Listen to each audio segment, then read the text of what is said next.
પ્રશ્નો પૂછાય અને આવા પ્રશ્નો પરીક્ષાની અંદર જોવા મળતા હોય છે. તો આ પ્રશ્નોનું સોલ્યુશન આપણે કઈ રીતે ઝડપથી લાવી શકીએ? તો અહીંયા આપણે વાત કરીશું ત્રિકોણોની ગણતરી કે આ રીતે ત્રિકોણો આપ્યા હોય, ત્રિકોણની અંદર ઊભી લાઈનો આપેલી હોય, એ કેસમાં આપણે શું કરીશું? તો અહીંયા જોઈ શકો મિત્રો, ત્રિકોણ આપેલું હોય અને આ ત્રિકોણની અંદર આ પ્રકારના લીટા અથવા ઊભી લાઈનો લખેલી હોય અને આ દાખલાઓનું ઝડપી સોલ્યુશન આપણે કઈ રીતે લાવી શકીએ એની વાત કરીએ. તો પહેલું આકૃતિ જોયો. આ પહેલા આકૃતિની અંદર આપણે જોઈએ તો મિત્રો અહીંયા એક ત્રિકોણ છે અને ત્રિકોણની અંદર ત્રિકોણ પડે છે.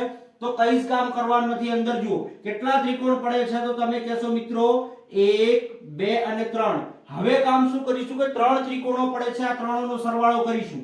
1 + 2 કેટલા થાય? 3 ને 3 ને 3 કેટલા થાય? 6. તો આપણો આ જવાબ છે. સ્ટેપ સમજો. જ્યારે આવા ત્રિકોણો આપેલા હોય તો પહેલા જોઈશું ત્રિકોણના અંદરના ભાગમાં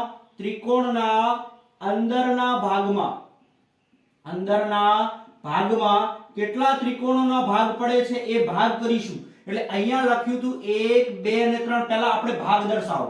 હવે ભાગ દર્શાવ્યા પછી આ ત્રણેય છે એનો શું કરવાનો? માત્ર સરવાળો કરશું. તો અહીંયા સરવાળો શું કરીશું? 1 + 2 + 3 બરાબર કેટલા થાય? તો તમે કહેશો 6 થાય. આપણે આ કામ મેં માત્ર સમજાવવા માટે કર્યું છે, પરંતુ આકૃતિમાં જો બીજા નંબરની આકૃતિ જુઓ તો તમે તરત ખબર પડે કેટલા બનશે. તો 1 2 3 4 ને 5. તો આ ત્રિકોણના અંદરની અંદર 5 ભાગ પડે છે. તો આ બધાનો શું કરો? સરવાળો કરો. તો 1 + 2 3 3 ને 3 6 6 4 14 ને 5 15. તો અહીંયા વગર ખાલી માત્ર આકૃતિમાં જોઈને તમે કહેશો કે આનો જવાબ છે એ 15 આવે. કુલ ત્રિકોણો કેટલા બનશે? 15 ત્રિકોણો બને. અથવા તમે ક્યાંય આવું ના કરો તો એક કામ કરવાનું. શું કરવાનું? તો બીજી તમને અહીંયા ટ્રીક આપું છું. જો અહીંયા કેટલા ત્રિકોણો બને છે? 5. તો 5 ભાગ્યા 2 કરવાના. 5 ભાગ્યા 2 કરવાના. અને કેટલા 5 પછી કઈ સંખ્યા આવશે? તો 5 પછી આવશે 6. તો અહીંયા આપણે ગુણીએ તો 3 દુ 6 થાય એટલે 5 × 3 કરો. 5 × 3 કરીશું તો મિત્રો શું મળશે? 5 × 3 = 15 થાય. તો આ પણ આપણો જવાબ છે. તો બીજી રીત છે આ. ત્યાર પછી અહીંયા ત્રિકોણોની સંખ્યા કેટલી થાય? તો અહીંયા ત્રીજી આકૃતિમાં આપણે ત્રિકોણોની સંખ્યા મેળવીશું. તો અહીંયા મેળવવા માટે આપણે કામ શું કરીશું? અંદરના ભાગના ત્રિકોણો ગણી લઈએ. અંદરના ભાગના ત્રિકોણ 1 2 3 4 5 અને 1 અહીંયા ત્રિકોણ દોરી દઉં છું એક્સ્ટ્રા. એટલે આ ત્રિકોણ છે 6. તો ટોટલ ત્રિકોણોની સંખ્યા કેટલી થઈ? 6 ત્રિકોણોની સંખ્યા થઈ. તો મોટામાં મોટા ત્રિકોણો કેટલા બને? 6 બને. તો અહીંયા આ બધાનો પહેલા સરવાળો કરો. રીત 1 પ્રમાણે જોઈએ તો સરવાળો કરો. તમને બંનેમાંથી જે રીત ગમે એ રીતનો ઉપયોગ મિત્રો કરી શકો છો. તો અહીંયા આપણે વાત કરીએ 1 + 2 3 ને 3 6 6 6 12 12 ને 4 16 16 ને 5 21. તો આનો જવાબ મિત્રો આવે છે 21 21. હવે 21 21 આવે છે જોઈ લઈએ. તો અહીંયા આપણે ટ્રીકની મદદથી જોઈએ તો ટ્રીક શું લાગુ પડશે? સૌથી મોટામાં મોટા 6. 6 ના ભાગાકારની અંદર 2, કારણ કે 6 મળે છે ભાગ. 6 ભાગ પડે એટલે ઉપર 6 ભાગાકારની અંદર 2 ગુણ્યા કેટલા લખીશું? 6 પછી આવતી સંખ્યા 7. તો અહીંયા 6 પછી 7 આવે છે. આનો મતલબ જો 2 ના ઘડિયામાં 6 આવે તો 2 તરી 6 થાય. તો અહીંયા લખીશું 3 × 7 એટલે 7 તરી 21 થાય. તો આ જવાબ છે આપણો 7 તરી 21. તો આ મળશે કુલ ત્રિકોણોની સંખ્યા. એવી જ રીતે વાત કરવામાં આવે મિત્રો, આ પ્રકારના જો મોટા પ્રકારમાં આપ્યું હોય ને, આનો તમારે જવાબ મને કોમેન્ટમાં લખવાનો છે. આ ત્રિકોણનો જવાબ છે એ કોમેન્ટમાં લખવાનો છે. આની મદદથી હવે આપણે જોઈએ આગળ. તો અહીંયા 1 2 3 4 5 6 7 અને 8. તો આ ત્રિકોણની અંદર કેટલા ભાગ પડે છે? 8 ભાગ પડે છે. તો 8 ભાગ પડે તો સરવાળો કરો. હું તો કહું છું સરવાળો કરવા જવાય નહીં, સરવાળા કરતા ટ્રીક વાપરો. સૌથી સરળ સસ્તો જવાબ. તો અહીંયા કેટલા મળે છે? ટ્રીકની મદદથી સીધા કરી લઈએ. અહીંયા કેટલા? સૌથી 8 ભાગ પડે છે. તો 8 ના ભાગમાં 2 એટલે 8 ના અડધા કરો તો ચાલે. ગુણ્યા કેટલા લખીશું? તો કે 8 પછી આવતી સંખ્યા 9. 2 ના ઘડિયામાં 4 આવે તો કે હા 2 ચોક 8 થાય. અહીંયા કેટલા વધ્યા? 4 × 9. 4 × 9 એટલે 4 નવા કેટલા થશે? 36. આનો ટોટલ જવાબ કેટલો મળશે 36. રીતની ટ્રીકની મદદથી તમને સીધો જવાબ મળે. હું તમને કહું પેન પેપર ઉપાડવાની જરૂર નથી, ક્યારે જરૂર નથી. સરવાળો અથવા તમને ગુણાકાર ભાગાકાર નથી આવડતું, સરવાળો તો આવડે ને. 2 + 2 કેટલા થાય? 4 થાય, એ તો સરવાળો આવડે. તો અહીંયા આપણે સરવાળો કરીએ. 1 + 2 3, 3 ને 3 6, 6 ને 4 14, 10 સોરી 10, 10 ને 5 15, 15 ને 6 15 ને 6 21, 21 ને 7 28, 28 ને 8 કેટલા થાય? 36. તો આનો જવાબ કેટલો મળશે? 36. હવે હું તમને કહું કે અંદરના ભાગની અંદર જેટલા ભાગ પડે એની ટ્રીક સમજો. અહીંયા આપણે ટ્રીક જે બનાવી છે એ તમને કહી દઉં. આ ટ્રીકનો ફોલો કરીને તમે અંદર કેટલા ભાગ પડે છે, તો આપણે કુલ ત્રિકોણોની સંખ્યા શોધવી છે. કુલ ત્રિકોણોની સંખ્યા શોધવી છે. તો કુલ ત્રિકોણોની સંખ્યા શોધવા માટે આપણે જે રીત વપરાઈએ છીએ એ તો કે અંદરના કેટલા ભાગ બને છે, અંદરના ભાગો, ત્રિકોણના અંદરના ભાગો કેટલા બને છે એ ભાગો લખીશું. ભાગાકારની અંદર 2 લખીશું અને ભાગ કરતા એક સંખ્યા વધારે લખીશું એટલે n + 1 લખીશું. હવે આના માટે આપણે ટ્રીકનો મદદથી ઉપયોગ કરીએ તો શું થશે? અંદરના મુખ્ય ભાગો કેટલા પડે છે? તો તમે કહેશો મુખ્ય ભાગો 8 પડે છે. એટલે કુલ ત્રિકોણમાં ઉપર લખી દેવાના 8, ભાગાકારની અંદર 2, 8 માં 1 ઉમેરો તો કેટલા થાય? n બરાબર લખીશું 8. n બરાબર 8, તો n માં તમે 1 ઉમેરો તો કેટલા થશે? તમે કહેશો 8 માં 1 ઉમેરો એટલે 9 થાય. અહીંયા આ બંનેનો તમારો મલ્ટીપ્લિકેશન ભાગાકાર કરી દો એટલે 2 × 8 8 ના છેદમાં 2 એટલે 4. અહીંયા 4 નવા કેટલા થાય? 36. આ આપણો ટોટલ જવાબ છે. હવે આ ત્રિકોણનો જવાબ તમારે માત્ર કોમેન્ટમાં પહેલા ત્રિકોણ ગણી લઈએ કેટલા ભાગ પડે છે.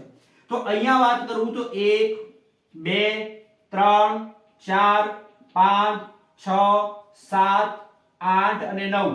અઘરામાં અઘરી આકૃતિ પૂછાય, ઊભા ભાગમાં અઘરામાં અઘરી આકૃતિ પૂછાય તો આ મિત્રો આપણે જેટલી આકૃતિ જોઈ લે એના બહારની આ પ્રકારની આકૃતિ ન બની શકે, કેમ કે પછી પેપર સેટરે લિમિટેશનમાં પેપરમાં પ્રશ્ન પૂછાય. તો અહીંયા આપણે વાત કરીએ તો પહેલાનો તમને ખબર પડે, બીજાનો પડે, ત્રીજાનો પડે, ચોથાની જોઈને 5મા નંબરમાં આપણે જોઈએ. તો 5મા મિત્રો નંબરની અંદર જોઈએ તો અહીંયા ટોટલ સંખ્યા મળે છે આ 9. હવે તમે ટ્રીકની મદદથી પણ કરી શકો છો અને સરવાળો કરીને કરી શકો છો. આનો આન્સર ધીસ કોમેન્ટ, આનો જવાબ મને કોમેન્ટમાં આપવાનો છે. આપણે આકૃતિઓના નામ લખી દઈએ, ચોથા નંબરની આકૃતિ અને 5મા નંબરની આકૃતિ.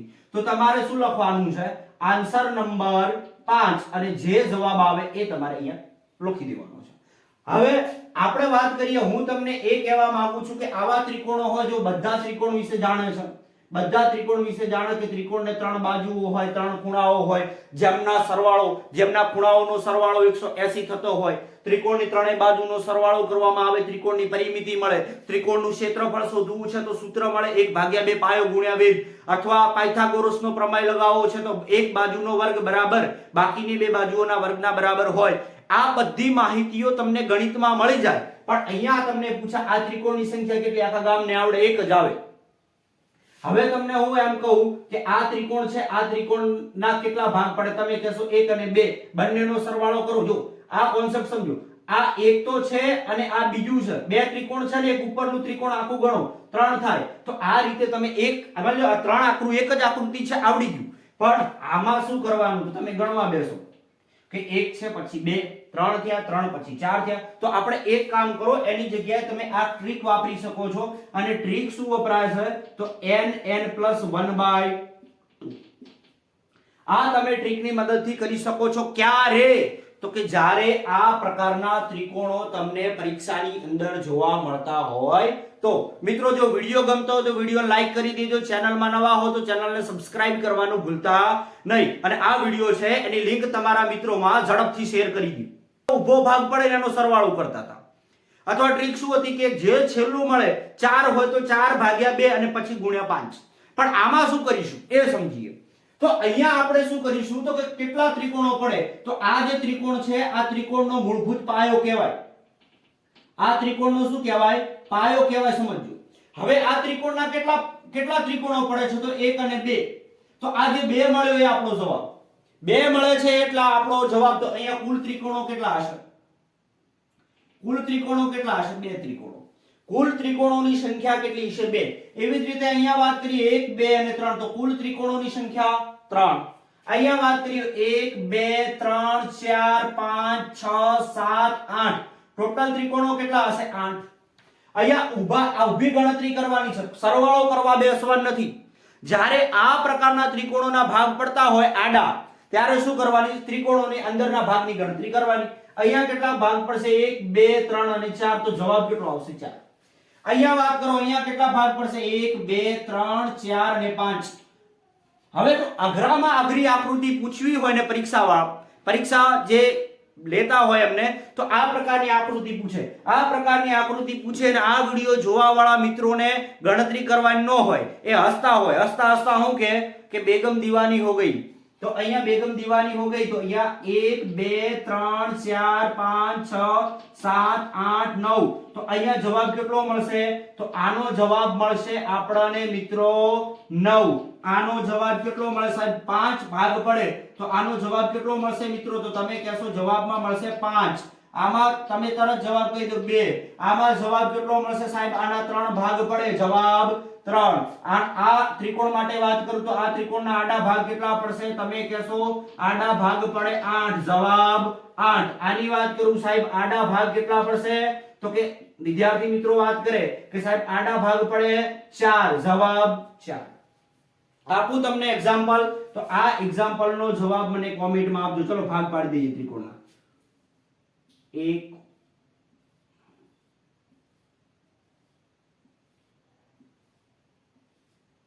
ચલો આના જવાબ છે ને મને કોમેન્ટમાં આપવાનો. ભાગ ગણી લેવાના કેટલા થાય છે?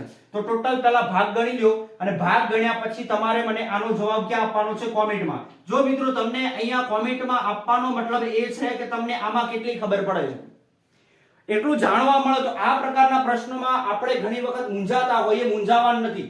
કામ શું કરવાનું? ત્રિકોણ જોયું ફાટ જવાબ, ત્રિકોણ જોયું ફાટ જવાબ, ત્રિકોણ જોયું ફાટ જવાબ.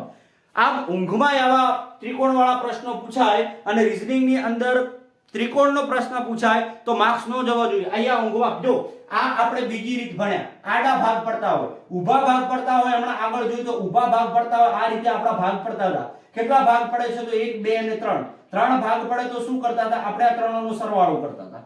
2 + 1 3 ને 3 6. તો આનો જવાબ 6 મળતો. તો અહીંયા એવો જવાબ નથી મળતો. ચલો ઊભા ભાગોની અંદર આપણે કઈ આકૃતિ દોરીએ તો ઊભા ભાગોની અંદર આપણે પહેલા શું કામ કર્યું? તો આ એક આકૃતિ છે.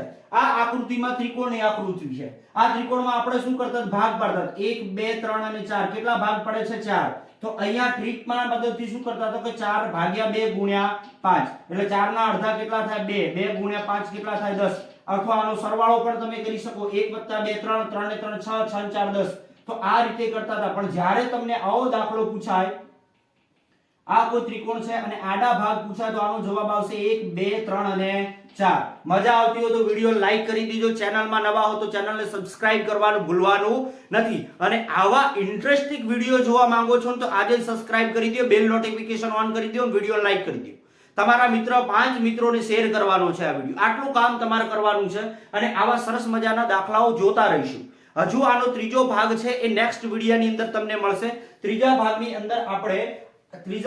અંદર ભાગ નંબર 1 બીજો ભાગ. આ ભાગ નંબર 1 માં આપણે ત્રિકોણના બે નિયમો જોયા. આના પછી આપણે જોઈશું ત્રિકોણનો ત્રીજો નિયમ, ત્રિકોણનો ચોથો નિયમ અને પછી આના આપણે ભણીશું મિક્સ દાખલા અને મિક્સ દાખલાઓ બાદ આપણે જશું ચોરસ ઉપર. તો આ રીતે આપણે સરસ મજાનો 15 મિનિટની અંદર સારું એવું ભણવા માંગીએ છીએ. તો વિડિયો ગમ્યો હોય તો વિડિયોને લાઈક કરજો. કોમેન્ટમાં તમારો પ્રતિસાદ અવશ્ય લખજો કે જેથી કરીને નવા વિડિયોમાં હું સારી રીતે તમને સમજણ આપી શકું. તો મળીશું નેક્સ્ટ વિડિયો સાથે. જય હિન્દ, વંદે માતરમ.